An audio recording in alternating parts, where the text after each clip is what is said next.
Ecclesiastes 3, verse 1 to 8. For everything there is a season, a time for every activity under heaven, a time to be born and a time to die, a time to plant and a time to harvest, a time to kill and a time to heal. I remember this is the favorite verse of President Rodrigo Roa Duterte. And I know that our esteemed colleagues, all of us, whether opposition or administration, cannot imagine the burden on his shoulders during these very trying times. Magandang hapon po sa ating mga kababayan at sa ating pong mga kasama sa Kongreso. It is a time of great crisis, a time of enormous danger and challenges. But it is also a time of opportunity. If we can quickly adapt, innovate, and manage in the midst of the pandemic. So time really is of the essence in everything we do. We now find ourselves in a world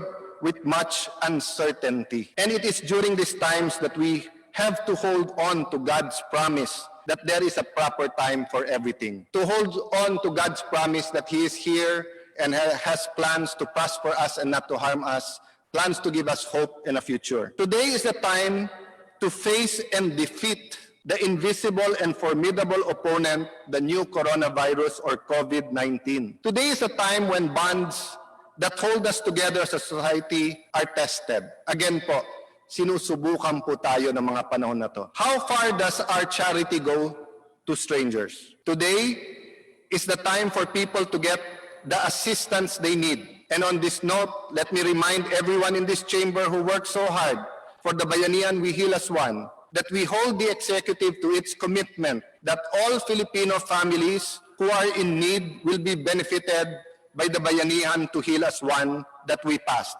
This is also in line with the sentiment of the President and his order to the IATF. We have been discussing this with the SWD from the start. We have made many proposals. We've been trying to help them in the implementation, and we have been exercising our oversight functions on its implementation. But let us leave that matter for another time. Suffice for it that we emphasize that this is a present and dire need of our people. Today is the time for building a new and better tomorrow. As Congress realigns its priorities towards the passage of urgent legislation that would maximize emerging socio-economic opportunities for our people, including but not limited to services, health, education, agriculture, tourism, construction, manufacturing. The latter three, agriculture, tourism, and construction, are linked to jobs, and more jobs. Including the stimulus bill, the Balik Probinsya Bagong Pag-asa Initiative, Cures Act, and the New Normal in the Workplace Act, among others. Today is a time for unity, compassion, healing, and immense faith. Today is a time to bring out the best and not the worst of us. Today is the time for answers and solutions. But to find the correct answers and to find real solutions, we have to first ask right questions. Garbage in, garbage out. Mali po tanong natin, mali po ang magiging sagot. We can't just ask what tomorrow will be. We first have to ask what is important to us today. We can't just ask how will we get through this crisis without asking ourselves, how did we get into it? And we can't just ask how we can rebuild our lives. We have to ask, how can we build back better? Paano na ang mga manggagawang nag-iisip kung may trabaho pa silang babalikan? Paano po ang mga OFWs na may napundar na konting negosyo pero mukhang magsasara? Paano po ang mga OFWs na hindi siguradong makakabalik sa mga bansang pinagtatrabahuan nila? Paano po ang mga OFWs na kailangan ng umuwi at pinapauwi na sa bansang nag-host sa kanila pero hindi na sweldohan o halos walang naipon? Paano po ang ating mga estudyante? Hindi pa makakapag-aral?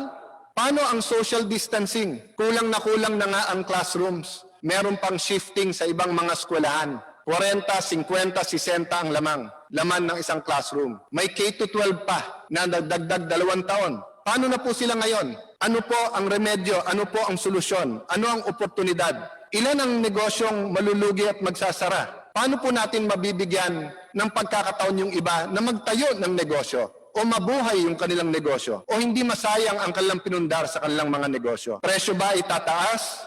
Trabaho ba ay nandoon pa? Kita ba ay mawawala? Presyo,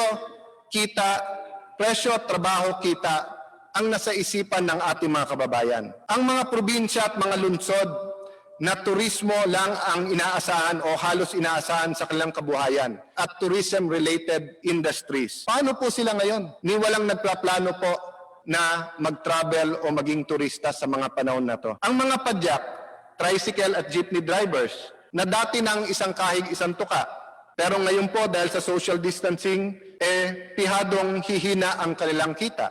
Ano ang mga oportunidad ang sisibol sa gitna ng trahedyang ito? At ano ang kailangan nating gawin para hindi tayo mapag-iwanan? Karamihan po sa naitanong ko po, yung pa lang po sa socio-economic, wala po dyan sa kalusugan. Maraming nag-aalala na pag tayo nag-open up, ilan ang magkakasakit? Paano kung nagkasakit? Mababayaran ba ito?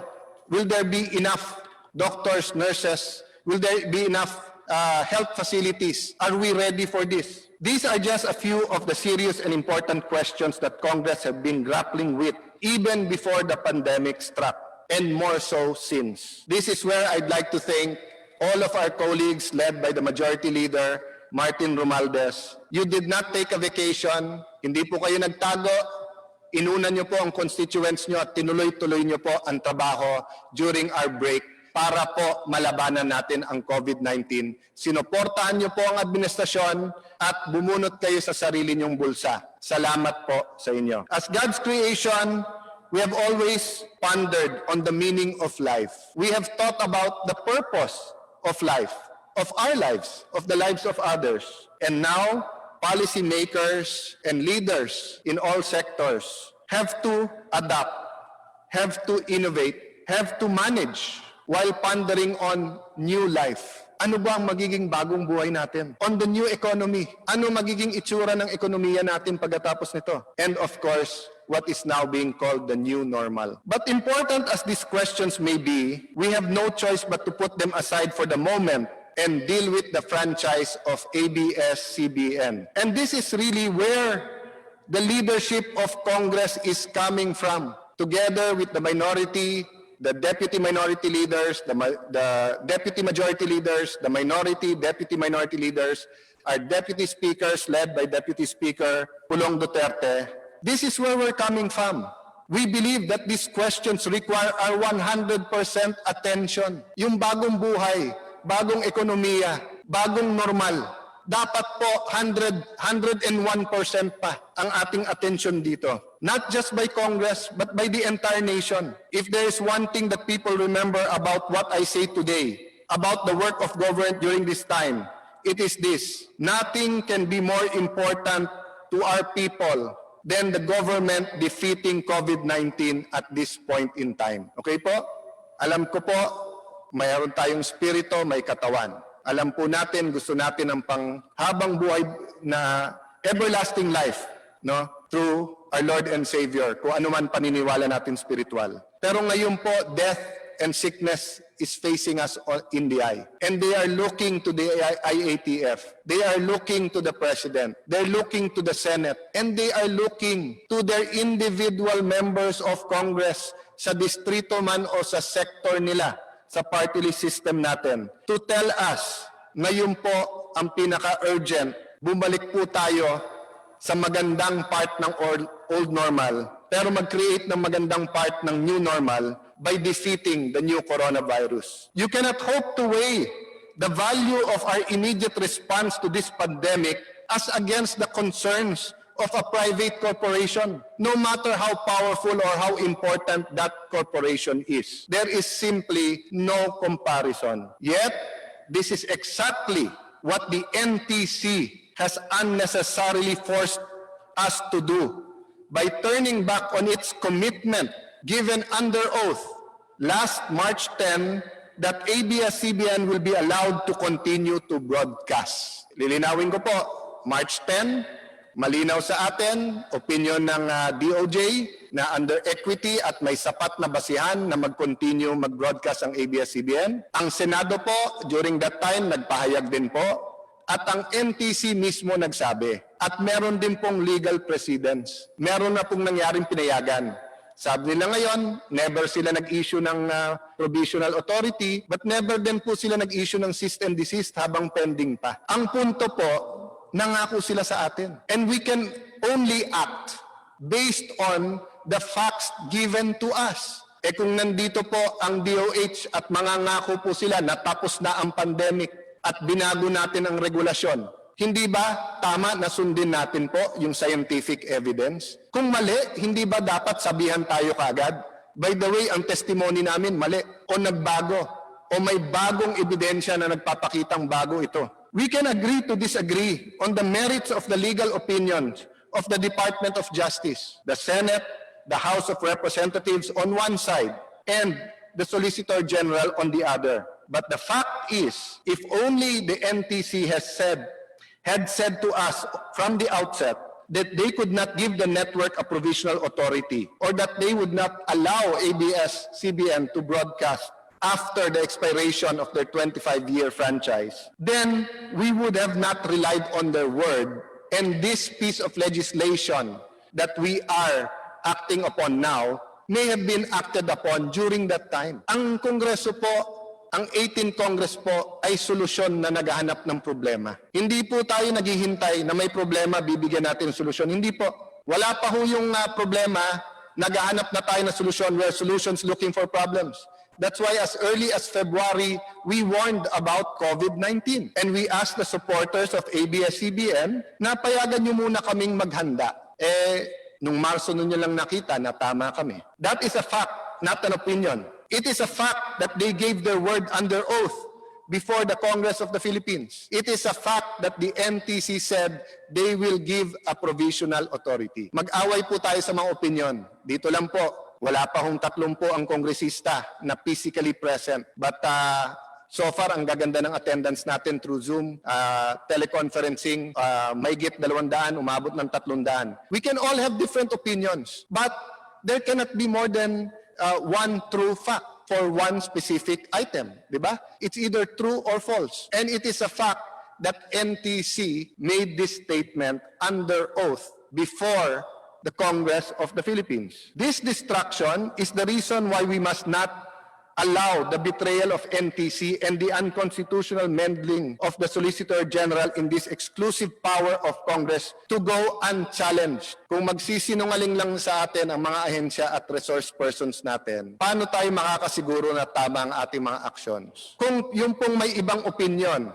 magbibigay ng sikretong sulat sa mga nagtetestify sa atin at hindi ipapaalam sa atin, how can we come up with a national consensus? How can we inform our people so that they will be part of the decision? Their actions are not only an affront to this institution, it also delays the discussion and passage of crucial legislation that our people sorely need. Yes, there was some days that I did not speak about ABS-CBN. Why?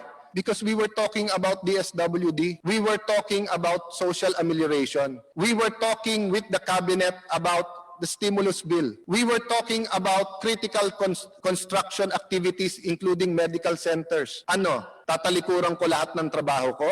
Papatayan ko ng telepono o mag-exit ako sa Zoom para lang i-address lahat ng concerns tungkol sa ABS-CBN. Samantalang ang chairman naman natin ng franchise committee na si Congressman Alvarez ay napakagaling at sinasagot naman lahat ng issues. So frankly, today is really not the time for ABS-CBN. Ngunit dahil naalala ko yung laging sinasabi ng aking ama o ng tatay ko na si Rene Compañero Cayetano, he always reminded us that it is always the right time to do what is right. Then we will find the time today to do what is right. Because it was wrong for the government without notice, without due process, to stop the broadcasting of ABS-CBN, especially during this pandemic. We live in extraordinary times, but it is made even more exceptional by the pandemic that has permanently marked all of those who lived through it. Advances in online technologies, even during the period of pre-COVID-19, were already growing by leaps and bounds,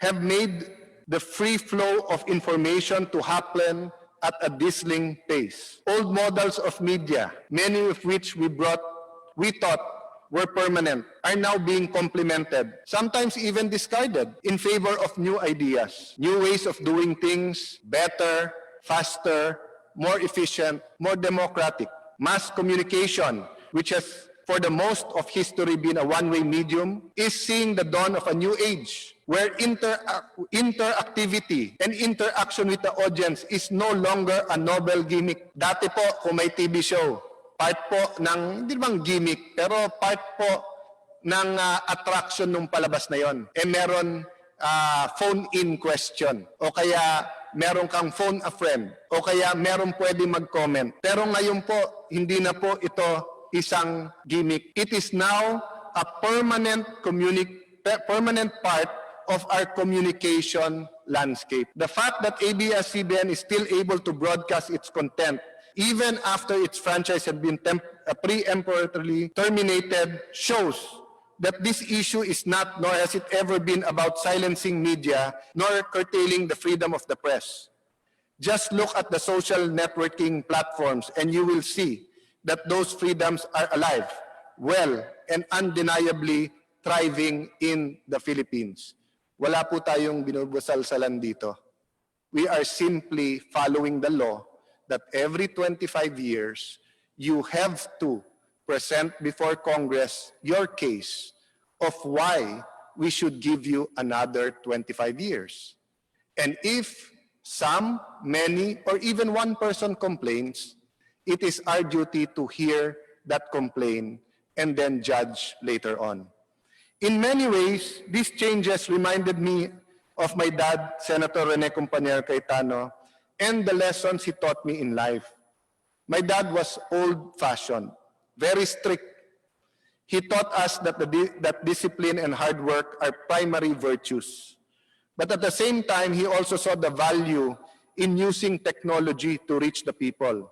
His pioneering show, Compañero y Compañera, first on DZMM, then later on ABS-CBN, provided a valuable public service to the Filipinos who may have otherwise not been able to see, let alone afford, a good lawyer. But in all this, one thing was higher above all. He always stood for what is right. Yun po ang spirit na nag-drive sa kanya, dun sa radyo, na ipaglaban ang batas, na yung tama ay tama at yung mali ay mali. Regardless of how hard the times were, he always pounded into us, just do what is right. Even in my younger days as a politician, when I would give him analysis about politics before making a stand, he would get angry at me and I would say, just tell me what to do. Ikaw naman tatay ko. Sasagutin niya ako, hindi. Elected ka. Hindi ka sa akin sasagot. Sasagot ka sa taong bayan. So sabi ko, ba't ka nagagalit? Nagagalit ako kasi hindi mo iniisip kung ano tama yun ang gagawin mo eh. Iniisip mo kung ano popular eh. Iniisip mo kung ano yung politics. That's where, my mentality of politics, together with my Christian belief, changed my philosophy. And during those times when we would be too hard on us, he would be too hard on us, that is when my mother came in to comfort us and to encourage us. But every time, akala namin kinakampihan na niya kami dahil sasabihin niya, ganyan talaga tatay mo, talagang sumisigaw yan, talagang madaling magalit. She would always come to his side by reinforcing the idea that tama is tama and mali is mali. I guess that's the teacher in my mom, to keep teaching her children and people who she proudly called her pupils to do what is right. This is the same spirit that drives me in my work today. Discipline, hard work, innovation, and doing what is right. It's not always easy. Sometimes we have to discern kung ano tama o mali. Sometimes there are two decisions na parehong tama. May mga iba that will argue there's such a thing as least among all evils. But personally, I always try to find what is right rather than the list of two evils. So what is right? Or at least how to determine what is right? Is it not right to hear all sides before we pass judgment?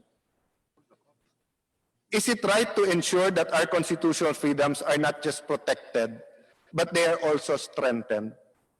Is it right to prioritize the welfare of many over the interest of the few? Is it right to stand by your principle despite the criticism? Is it right to listen to that still, small, constant voice in your heart and mind telling you, eto tama, eto mali? Simply, is it right to do what is right? Before I continue to talk about what is right, what is the right thing to do about this issue, allow me first to address my comments to the following people or sectors. First, to the Solicitor General and the NTC, to be clear, we take no offense with your legal opinion.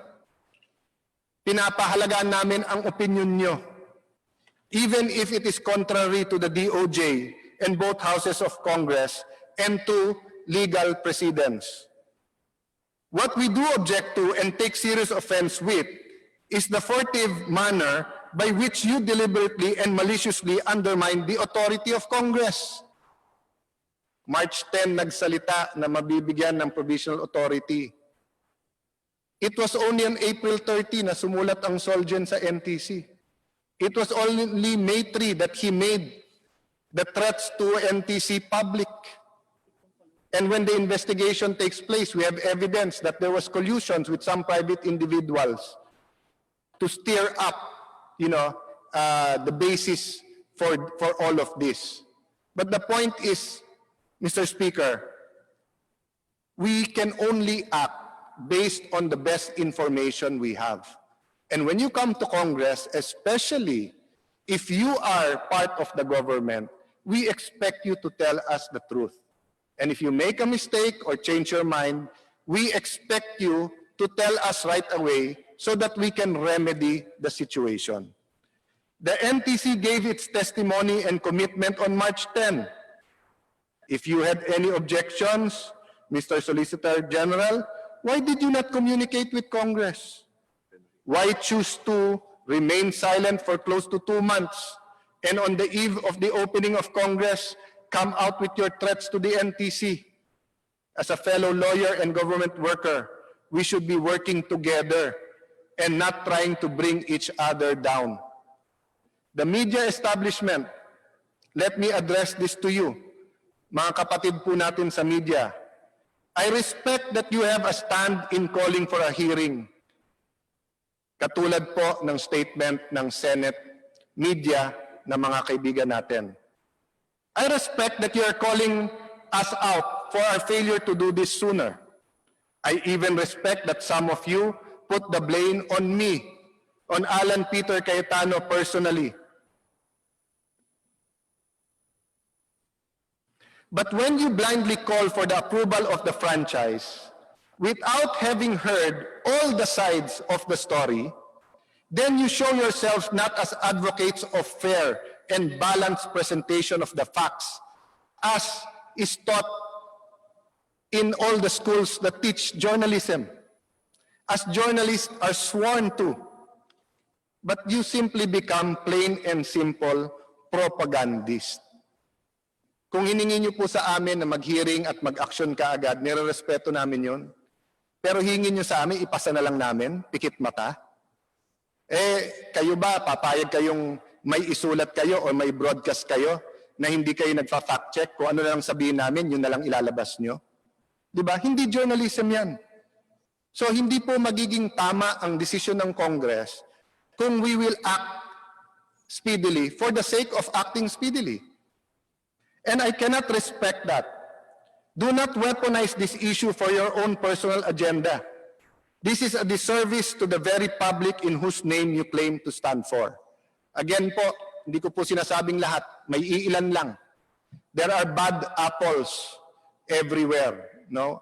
Wala naman pong isang barrel na 100% unless you pick the apples one by one. So whether you talk about politicians, whether you talk about members of the police, whether you talk about sa media, meron po talagang may personal agenda. Pero it's our lookout na huwag magpadala sa kanila. Kasi alam naman natin kung anong tama. Some may say that they are in the service of the Filipino people. Pero sa gitna ng sakuna, gusto nyo, kayo ang unahin namin kaso sa kababayan natin. Kayo nga isang dahilan kung bakit may mga issue ang network na ito eh. Sa mata ng marami, klarong bias at pakikialam sa eleksyon na bawal sa atin batas ang ginawa ninyo at ginamit niyo yung network na ito. 2004, 2010, 2016, 2019. Tapos tatakpan nyo yan by saying it is against press freedom. Hindi po natin nilalahat ang mga journalist. Ngunit tulad din ng pagpapakita ninyo na ang lahat ng politiko ay korap, na lahat ng pulis ay abusado, damay-damay na ang buong institusyon sa maling gawain ng ito. So again, this may be a few bad eggs, but bakit po walang naging problema sa pagpasa ng franchise ng Channel 5? Bakit po walang naging problema sa pagpasa ng franchise ng Channel 7? Because wala pong tumayo at nagsabing nag-issues. If you take up, for example, Channel 7, DCBB, no? Now and then, si Igan, very popular broadcaster, criticizes me. But I have full respect for him. That's his opinion. But I never complained to management. Nung dumadaan yung franchise, I did not tell Channel 7 when I was in the Senate, boss, nakikialam kayo sa eleksyon. Why? It was simply his opinion as a journalist. And if it's correct, magbabago ako, and kung mali, di ba? Then I would tell him, I disagree with you. And he'd invite me again to his show. But that was not the case with ABS-CBN. And we deserve a hearing to be able to hear that. Yes, it might be unfair to Carlo Katikbak and Mark Lopez, the new management, because this happened during another era, no? But they're asking for a extension. They want a new franchise that will let them continue their media empire. Thus, accountability.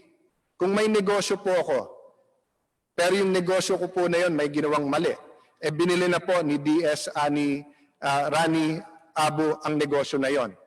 Pag hinabol po ng BIR, hindi lang ako ang hahabulin, siya din. Siya na may-ari nung ano na yun nung negosyo na yon. So it might be unfair kung tinago ko sa iyo yun, Honorable Deputy Speaker Abu. But you still have to face the consequences. So if the government is removing your license, you have to answer. No?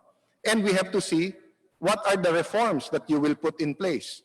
Now, if the network is confident that mali, these are false accusations, misunderstandings, these are rumblings by many of our kababayans, then let the people judge habang naghihiring po tayo. To the celebrities of ABS-CBN, yes, marami kayong fans dito sa Congress. But please be reminded that loyalty to the company that has given you a good life is important. But you cannot cry injustice and blame public servants when you lose your paycheck or your show, yet not take notice of the fact, yes, the fact that there are grave issues against your network. These include alleged violations of labor laws, tax laws, and even constitutional law, even election laws. By all means, let your voices of support for your network be heard. By all means, sabihin natin sa kababayan ang mga magandang nagawa ng network. But if you really want to join the public debate, find it in your heart, find it in your indignation to also support due process and fact-finding as the issue is imbued with public interest, not just your interest. I understand it's hard for any employee to speak against the company that it serves. But there are employees who are speaking out against ABS. And this is the only time that they will be listened to. Every time na may 25-year franchise renewal, doon lang pinapakinggan . Yes, you have the courts, you have the labor arbiters, but how long does that take? And if it shows a pattern Hindi naman magde-decide ang labor arbiter about that eh. Di ba? Yung social justice po, kasama po yan sa franchise. Kasi public utilities po ito. Some of my colleagues, some lang po to. Yes, this bill is important, no question about that. But is it so important that you would lose all sense of objectivity and propriety? Again, is it so important that you will lose all sense of objectivity and propriety? How dare you belittle the tremendous work this Congress has done in the past 10 months? Shame on you for insulting your own house and colleagues and calling your colleagues inutil and tamad. Despite having passed the 2020 General Appropriations Act, the Bayanihan to Heal Us Act, as one act, postponing the 2020 Barangay and Sangguniang Kabataan elections, which turned out to be the right thing to do. Imagine kung mag-election tayo during these times. The law for establishment of Malasakit Center, increasing and restructuring excise tax rates on alcohol, heated tobacco, and vapor products that are now helping our government coffers and helping the health sector. Corporate Income Tax and Incentive Rationalization Act, CITIRA, the Passive Income and Financial Intermediary Taxation Act, PIFITA, the creation of the Department of Filipino Overseas and Foreign Employment, the Real Property Valuation and Assessment Act, the creation of the National Academy for Sports, the Salary Standardization of 2019, extending the 2019 budget to include the teachers and nurses and other things, which, by way, 8 of these 10 that I have mentioned are part of the legislative priorities announced by the President noong 2019 SONA. And kung sino pa itong isa, dalawa o tatlo na tinawag tayong tamad at inutil, hindi ba kayo naman ang nagsasabing bukas na lang yan? Hindi ko pa nabasa yung bill na yan, I need a day more. Wag muna yung Malasakit Center, next week na yan. Wag muna yung Department of Overseas, next week na yan. Ngayon na kami nagsasabi na mas importante ang COVID-19 at paano natin i-defeat. Now na we're saying that feeding the people is more important, sasabihin nyo sa amin, forget everything, forget due process, and in one instance, ipasa na lang yung 25-year franchise. Let the people judge sino sa atin ang nagsasabi ng totoo at sino ang tama. To the senators, allow us to do our jobs. Remember, it is always easier to get 24 people to agree than for 300. Remember, we represent specific constituencies and sectors, and that is why the Constitution provides that franchise bills, like appropriations bills, will emanate from the House. But franchise bills enjoy the constitutional prerogative of exclusively emanating from the House. So we respect your work. But iba pananaw natin eh. National yung sa inyo, sa amin may national, pero nasa grassroots kami. Tinetext kami, pinupuntahan kami sa bahay, sa district office ng mga constituents namin. We want to work with you. We have to work with you. We've done great things together with you, our dear senators. We have to build our nation, but respect our timing and the manner of us holding our hearings. In other words, let's all play nice. Let's not just pretend to be nice to each other. Sa mga dilawan, nothing I say will make you agree with me.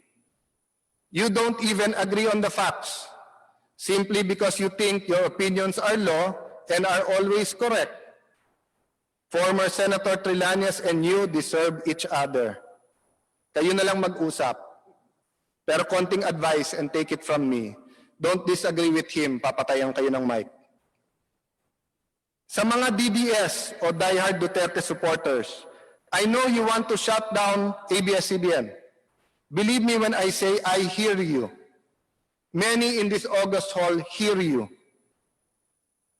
Congress hears you.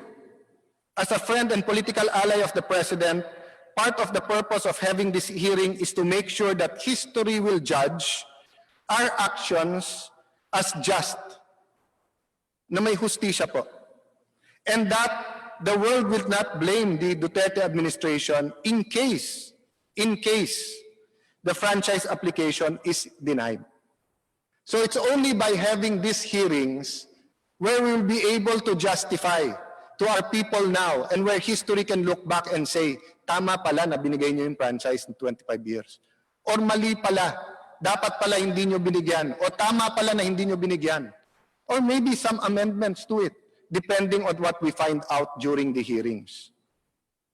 I was the one who filed the application for a temporary restraining order and spoke against ABS-CBN during those crucial moments before the 2016 elections.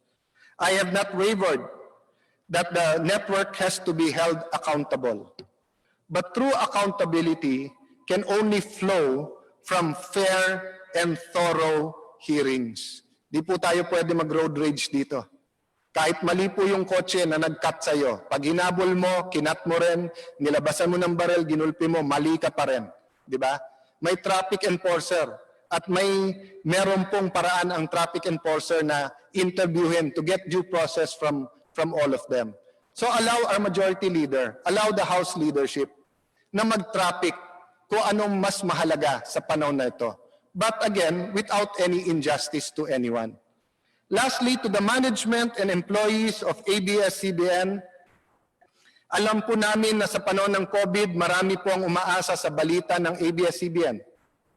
At kahit naman may iba pang stasyon, may mga bahagi pa rin ng Pilipinas na inaabot lang ng isang network ng ABS-CBN. Wala naman siguradong makakatanggi na tumutulong ang ABS-CBN sa efforts ng local at national government. Kabilang sa DOH, IATF, DILG at iba pang ahensya ng gobyerno at local government units, tumutulong ang ABS-CBN upang maibsan ang epekto ng COVID-19. That goes the same with the other calamities. Nandito po si Majority Leader Martin Romualdez. Ted Filon is in the building. ABS-CBN was there during Yolanda and helped rebuild. We also know that ABS-CBN was there when yung lugar po ni D.S. Rani Abu, ang lugar po ng ating mga kababayang Batanggenyo, was ravaged by the explosion of Taal. So, hindi po namin tinatanggal yan sa network nyo. Hindi lang sa panahon ito, kundi sa iba pang mga sakuna at trahedya ng mga nagdaang taon. Nandun po kayo. Ngunit sa kabila ng lahat ng ito, kailangan pa ding sagutin ang mga katanungan ng mga tao. Ang konstitusyon sinasabi na kailangan ng renewal ng franchise. And this is the time to ask the questions. There is no question that you have been part of nation building, part of the Philippine history, part of who we are today. But as you yourself have said through your officers, you are not perfect. You are not a perfect network. And I agree. Why do I agree? Wala naman pong perfecto talaga, Diyos lang. No one is perfect. And that is why we need these hearings. If it is done properly, we will emerge stronger and unified, having laid to rest one of the most politically charged issues of our time. But to do this, we need everyone's cooperation, understanding, and open-mindedness. You know, the most politically charged issue during the time of creation and paradise was Adam and Eve partaking of the forbidden fruit. Di po ba? Kung meron media po noon, yun po ang headline. Eva, kinaan yung mansanas, binigay kay Adan. Di ba? Hindi ko alam paano i-feature yung ahas doon. But what did the Lord do who is all-knowing? Sinabi ba niya, I condemn you? Sinabi ba sa inyo, mali, etc.? Hindi ba nagtanong muna siya, Adam and Eve, what did you do? Why are you hiding? Why are you ashamed? So is it too much to ask that you give Congress the opportunity to do the same? To ask all sides. Ano ba ang tamang ginawa ng ABS? Why should we give them another 25 years?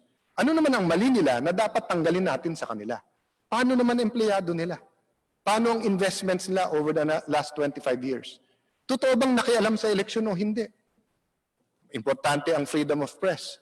Pero hindi ba importante din na ang eleksyon natin is free and fair? Na kahit sinong Pilipino, may pera man o wala, may equal chance? Pero if you only have 2 giant networks in our country and 95% of our people watch your news, and you can sway who you want them to vote for by just using one network, isn't that as much a threat to democracy as damaging the freedom of the press or freedom of speech?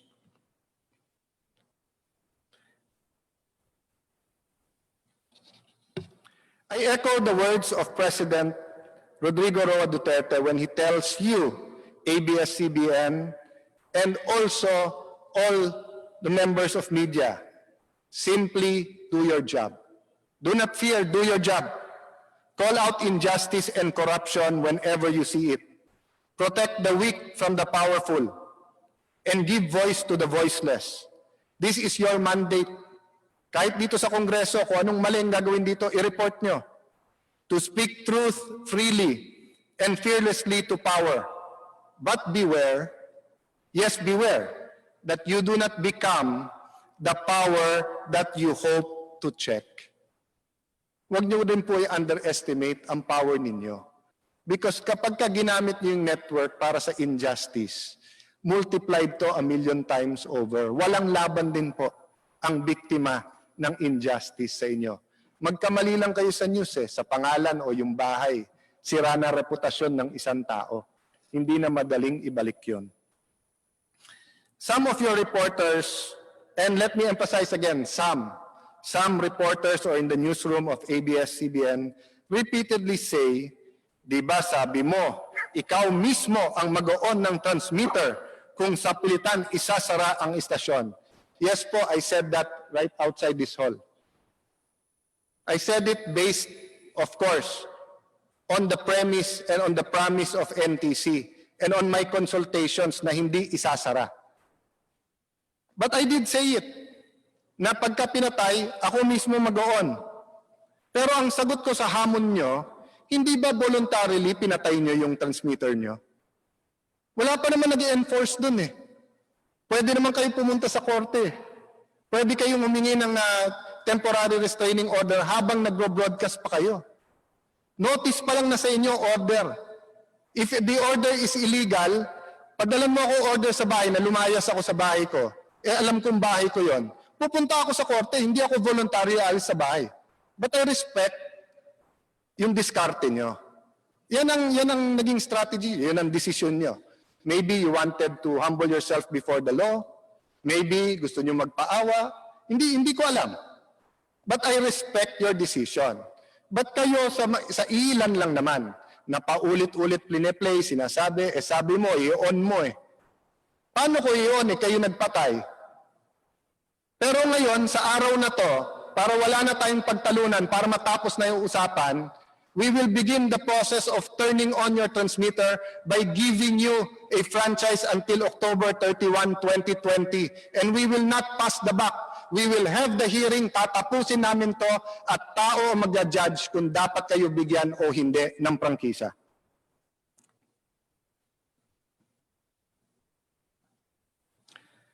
Through this measure that we have filed today, I am now sponsoring, we will provide ABS with a provisional franchise or with a franchise, a full-blooded franchise with limited period until October 31, 2020, within which both the House of Representatives and the Senate will hear the issues being raised for and against the renewal and assess with complete impartiality and fairness whether or not the network shall be granted a franchise for another 25 years. We cannot, in good conscience, sweep the accusation under the rug and proceed as if nothing happened. As we have always promised, these hearings will be fair, impartial, and above all, thorough. Again, mga kababayan, ang issue po ng Kongreso, timing lang po at fairness. Timing po. I was not willing to sacrifice the budget, the relief sa Taal, the relief that was going on sa tinamaan po ng mga lindol sa Mindanao. I was not willing to sacrifice po yung much needed taxes na it ends up we needed it much more than we thought before because of this COVID-19, no? So timing and also fairness, di ba? Hindi naman pwede pong i-grant o wag i-grant nang hindi natin pinapakinggan lahat. Whatever the outcome of these hearings will be, there will be reforms. There must be not just a new but a better normal.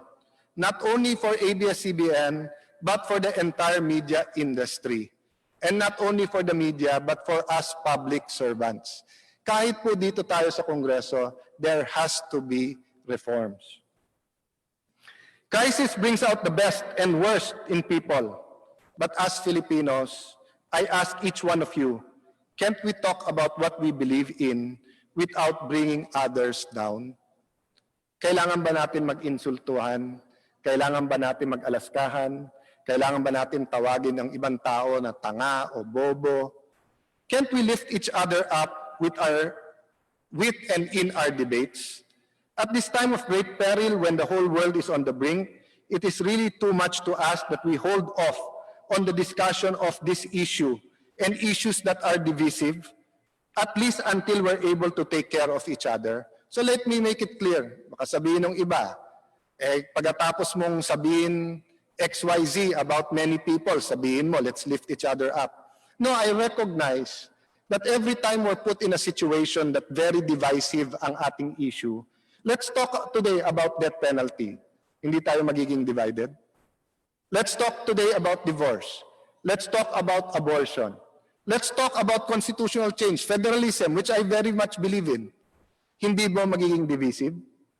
So ang sinasabi ko po, iwasan po natin ang pwedeng iwasan na divisive so we can take care of each other para hindi mapusok ang ating kalooban, para naman po, okay lang sana alaskahan Let's make each other laugh. Di ba? Pero yung mag-insultuhan po tayo, panoorin niyo po ang ibang bansa. US, Spain, Italy, China, sa nangyayari. Hindi ba bawat galaw nila, pati politika nila? Look at the US, for example, and this is my personal opinion, and I have great respect for the American system. But right before COVID, nag-impeachment sila. So imagine that time na imbis na nag-impeachment, nag-uusap sila, Republican at Democrats, Presidente at Congress, how to deal with COVID. They'd be in a much better place. So I don't want to look back in history and say, you know what, dahil popular sa ganito, binigay na lang namin yung 25 years. Or I don't want to say, because sila naman talaga may kasalanan, wag na natin ibigay. And then we look back in history and say, this could have been the time that we got united. Because even EDSA 1, 2, even if you include EDSA 3, there was people power, but we were not united. It's more that there was a majority opinion over a minority opinion.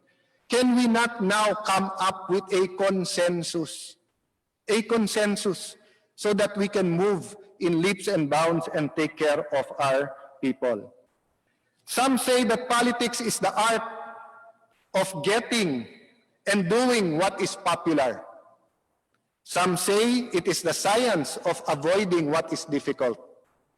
The 18th Congress says to our people today that politics is the commitment to doing what is right.